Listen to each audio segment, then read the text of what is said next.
tous et bienvenue dans mes petits papiers, je suis Judith, démonstratrice Stampin' Up et aujourd'hui je reviens sur un projet qui a été réalisé lors de mon dernier atelier en ligne, cette petite boîte à fenêtres. Pour cette petite boîte, il faut deux morceaux de papier cartonné qui mesurent tous les deux 10 cm sur 8 et les mesures sont très simples puisqu'il suffit de marquer un pli à 2 cm sur les quatre côtés. Alors, pour réaliser ici, ça va être notre base. Je vais la placer à un endroit pour me souvenir que c'est la base. Et pour le couvercle, j'utilise mon outil magique que j'ai déjà réalisé avec vous en vidéo. Évidemment, je vous mettrai le lien dans la barre d'infos, ainsi que la liste des fournitures et le lien vers ma boutique si vous souhaitez acheter certaines des fournitures. Les mesures sont les mêmes. On fait une marque à 2 cm sur les quatre côtés.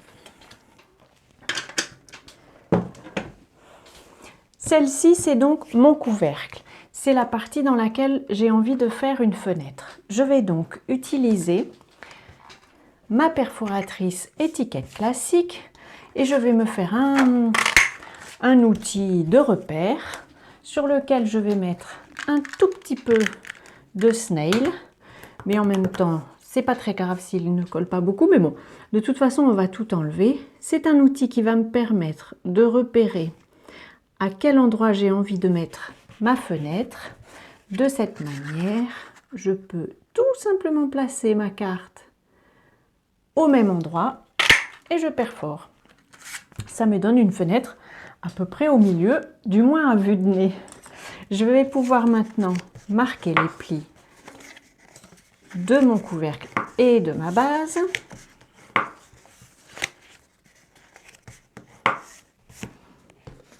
Ici donc c'est la base, maintenant on les reconnaît bien. Voilà.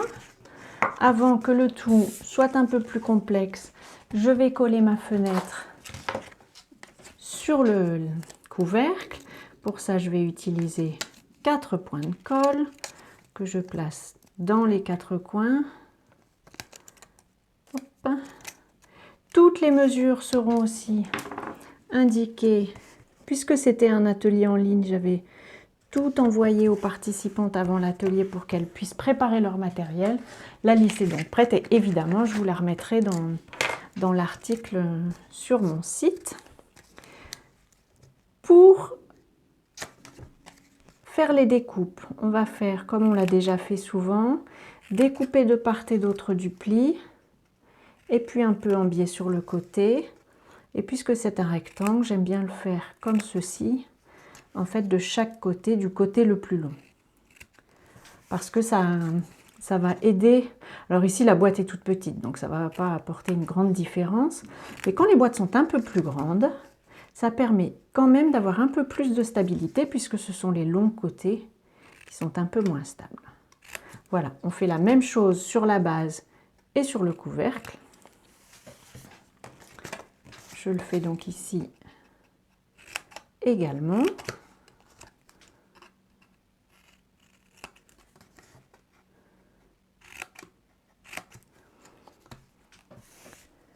Je suis en train de détraîner un matériel que je viens d'acheter pour filmer les vidéos, qui me permet de ne plus avoir de trépied sur la table, ce qui devrait éviter que vous soyez secoué à chaque fois que je bouge un petit peu la table. J'espère que ce sera plus confortable pour tout le monde.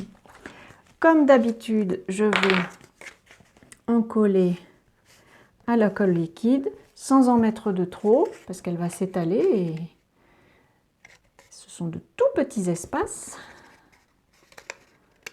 J'aimerais que ça ne bave pas. Voilà, ici c'est la base. La même chose sur le couvercle. Alors ce sont des boîtes dans lesquelles je m'imagine mettre des tout petits bonbons, des petits Smarties, je n'ai plus les noms en tête, mais les tout petits bonbons ne manquent pas. Ça pourrait être par exemple une boîte qu'on donne aux copains à un anniversaire à l'école, quand on sera tous retournés à l'école. Voilà, et avec notre système magique, la boîte et le couvercle, enfin la base et le couvercle s'emboîtent parfaitement. Pour la décoration, j'ai choisi de mettre une petite fleur toute simple avec la perforatrice petite fleur qui était offerte pendant Celebration, mais que vous allez bientôt retrouver dans le catalogue annuel. Je ne sais pas encore bien combien j'en mets. Essayons. Est-ce qu'on en met 3? Ça m'a l'air bien. Allez, j'en mets 3. Je vais les coller au point de colle parce que c'est rapide et efficace. Le point de colle, ça colle vraiment très bien. Voilà, je l'ai fait un peu simple.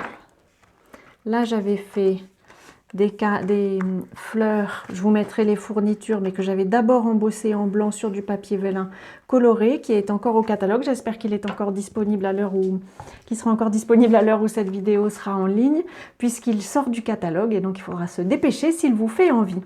Voilà, j'espère que cette petite carte toute simple, cette petite boîte, excusez-moi, toute simple, mais quand même avec son petit plus, vous fera envie pour créer la vôtre. Je vous donne rendez-vous très bientôt sur les petits papiers et bien entendu, je vous embrasse.